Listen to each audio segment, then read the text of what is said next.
This is Bitcoin Maxi Troll guest hosting for Moon Lambo. Not in today.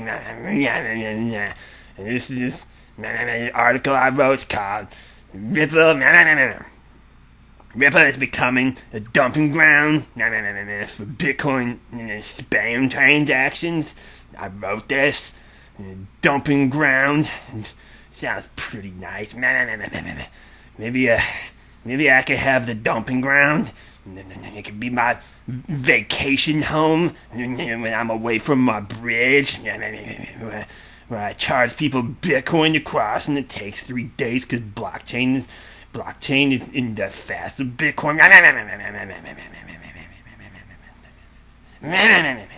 Go away, Bitcoin Maxi troll. I didn't say you could guest host, and I don't like your stupid article, so I'm going to shred it. Look at this thing. What a mess you have made, Bitcoin Maxi troll. I have an actual picture of spam on my computer screen because you did this, Mr. Bitcoin Maxi troll. You go back to your bridge. Get away from here. You smell bad. You smell like decaying Bitcoin. It's gross. Before we go any further, if you would please delicately tap that like button. And also, if you are a fan... If you are a fan of the Bitcoin Maxi troll, go ahead and subscribe to the Moon Lambo channel. Shout out and thank you to Dr. Harry J. Malinsky, who tagged me in this piece along with my fellow XRP YouTuber, The Bearable Bull, and wrote, "It's idiots like this who don't fully understand what they are talking about, but somehow have a loud voice, shaking my head." And they're going to take me and The Bearable Bull. So let's dig into this heaping, flaming pile of garbage from CryptoBriefing.com. As Ethereum attracts more and more precious Bitcoin into its network, Ripple is attempting something quite similar. The results, however, appear far from convincing. Oh no, that's not good. Ripple's not doing the good stuffs out there? Oh my God, they're making... Tell me more. I got to learn here. Thank you for bringing this to my attention. So what is it?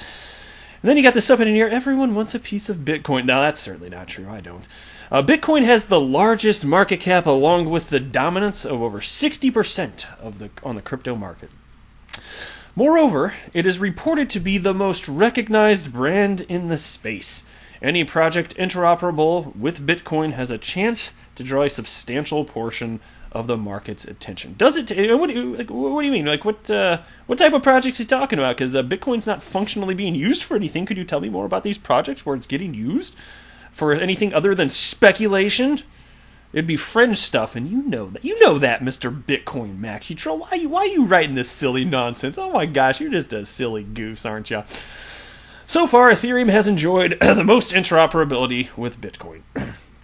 With apps like Compound, Bitcoin hodlers can enter the growing field of decentralized finance, for short that's DeFi, and earn passive income on their idle coins. With this, and again, that's not it actually functionally being used like in the world. Because here's the thing: when you're talking about the usage of Bitcoin, this narrative still exists. Now, a lot of people are off it because they realize that it's a pipe dream. At this point, it's not going to happen. But just the concept of Bitcoin being used in place of fiat currency. Anyway, this opportunity drove significant traffic to the platform, specifically to wrapped Bitcoin, WBTC. WBTC is a pegged token, meaning that for each token held by a custodian, there is one ERC20 token minted on Ethereum. Now it looks like the XRP Ledger is attempting a similar initiative. Okay, just to be clear, the XRP Ledger isn't attempting anything. It is not sentient, okay? It's just a decentralized blockchain. So it's definitely not. Now, people can build on top of the blockchain in any sort of way they want to. There are no special permissions required. Did you know that? And then it continues. While Ripple can't extend Bitcoin's computational capabilities, it can increase Bitcoin's speed and reduce transaction fees. Not true in the literal sense, but you know what they're getting at, obviously. It's just the idea of issuing IOUs on the XRP Ledger representing Bitcoin, which, of course, is a centralized solution. It's conceptually similar to the Lightning Network in that is also a centralized solution. Although I use the word solution loosely because it's not actually solving anything, because Lightning Network doesn't actually work today. Oops, a doodles. Bitcoin Maxi troll, you gotta be sad about that. Lightning Network. Save the day. Save the day. Lightning Network.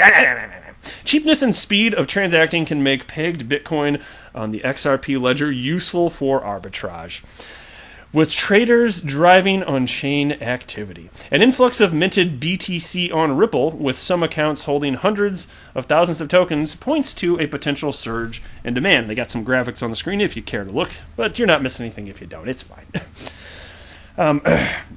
Unlike Ethereum, however, the XRP ledger won't be able to ride the decentralized finance wave because of its limitations. Tell me more!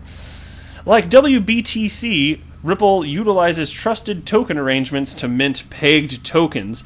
These custodians on the Ripple network are called gateways.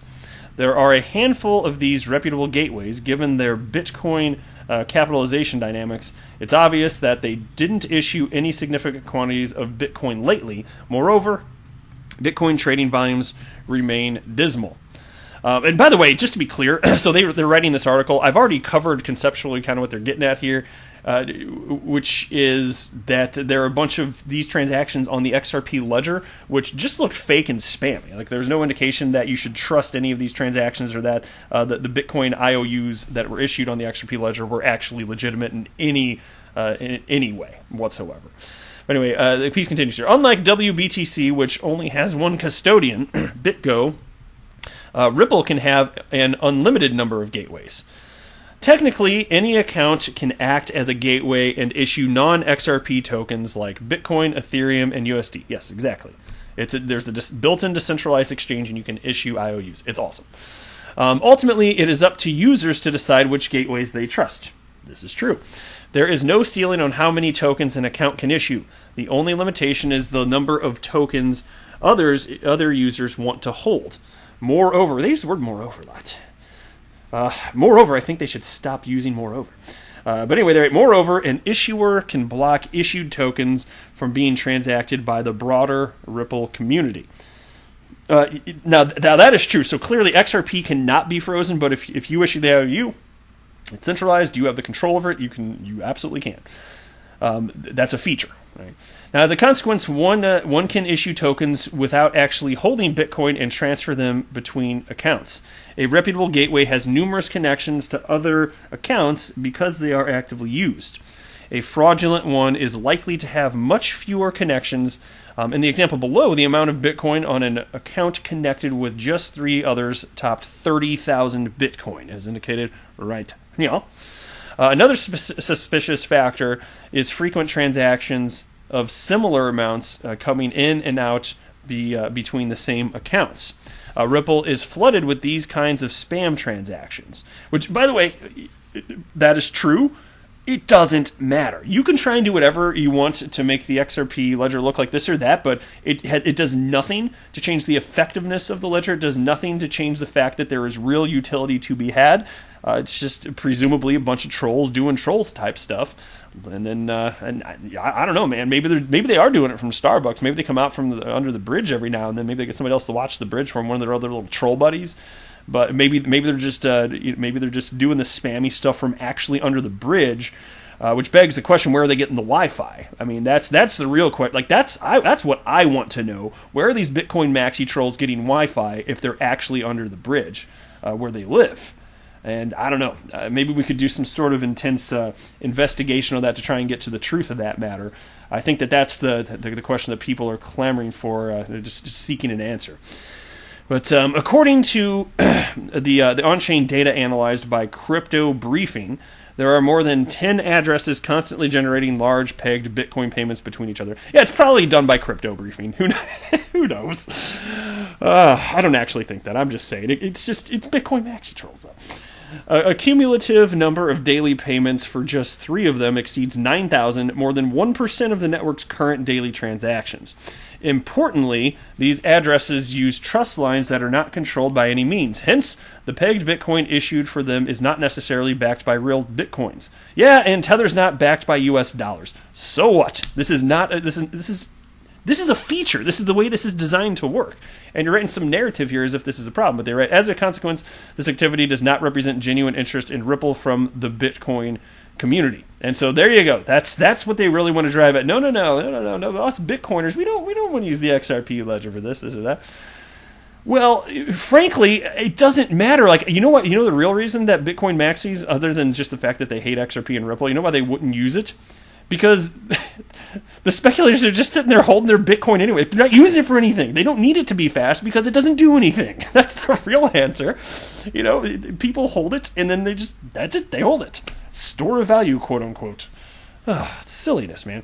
While Ripple's pegged BTC numbers are inflated by spam, the real on-chain activity is also disappointing. For instance, daily transactions declined more than 3 times from the levels seen at the beginning of 2020. A similar but worse situation is observed with payments that declined from millions in 2019 to 2020 to tens of thousands. And meanwhile, Ripple continues to just dominate and continues to land actual customers utilizing XRP as a bridge currency. So paint whatever narrative you want here. It's just, sorry, not sorry, my friend. XRP is getting used today. And you know what isn't getting used for anything? Bitcoin. It's not getting used for anything. And they're right. Meanwhile, Ethereum's daily transaction volume is on the rise due to the growing popularity of DeFi. Besides, more USDT are minted in response to the market's demand. Unlike Ethereum and Tether, Ripple struggles to find its use in the current market circumstances. Which is funny because, of course, XRP is the only cryptocurrency that's actually getting used in the commercial production of anything in the entire planet. And I mean that literally. So why not Ripple? Well, since the first altcoin appeared, the game was always to offer a better alternative to Bitcoin. And providing a better option was easier before the market became saturated with thousands of altcoins. Now the fixation on the transactions per second race is coming to an end with the release of Ethereum 2.0. There you go. Ethereum 2.0, everybody. I guess I'll stop reporting on XRP and Ripple related news. This will just become an Ethereum 2.0 centric channel. Sweet Jesus. It's no longer compelling enough to be a faster version of Bitcoin. Well, at this point, XRP is already in place for its particular use cases. I think that that's a nonsensical statement that doesn't matter whatsoever. Then they continue. Ripple has the potential to improve its market position with a smart contract layer called Flare. I like how that rhymed. Flare is focused on bringing XRP Ledger to the dApp space. It's currently in the testnet stage, though for now its weakness is showing. What a stupid narrative. Speculation alone cannot buoy XRP's price. But Bitcoin's good just with the speculation, right? Because it's not getting used. But hey, Bitcoin's good to go. Combined with sell-side pressure from the Ripple Corporation and other insiders, which is complete nonsense. I'm not going to debunk that in this video. It's my channel. I don't have to. I don't want to. I'm sick of it. It's complete garbage. Ripple is not in any detectable way suppressing the price of XRP with any amount of XRP that they're selling. It's a stupid argument. Then they write, the price will continue to decline until it can regain legitimate footing in the market. Okay, all actual data indicates that XRP is just following the price action of Bitcoin. And fun fact here, XRP has outperformed Bitcoin in the market over the last 4 years. Isn't it funny how you can paint whatever narrative you want if you just adjust the timeline? How about that? Then they write, right now, traders are loading up on more conservative portfolios comprised of Bitcoin and stablecoins to hedge against the crypto market's recent correlation with the stock market. Trends like DeFi are the exception to the norm, providing outsized returns. Unfortunately for XRP, its tech can't offer much to capitalize on either of these trends. It's a bogus argument in terms of price action, though. Because, again, all the data that we have, and this is my humble opinion, it's just, I think it's fact. You look at a chart. XRP is simply following the price action of Bitcoin, and I think that utility matters. And I think that ultimately large numbers of people and institutions are going to just continue to realize this on a much larger level. And I think that will be reflected in price ultimately as long as real-world adoption continues. Thank you for entertaining us, though, Mr. Bitcoin Maxi Troll. This is ridiculous nonsense, but there we go. That's it for this one. I am not a financial advisor. Do not buy or sell anything because of anything I say or write. That would be a very, very, very bad idea. Until next time, to the moon, Lambo!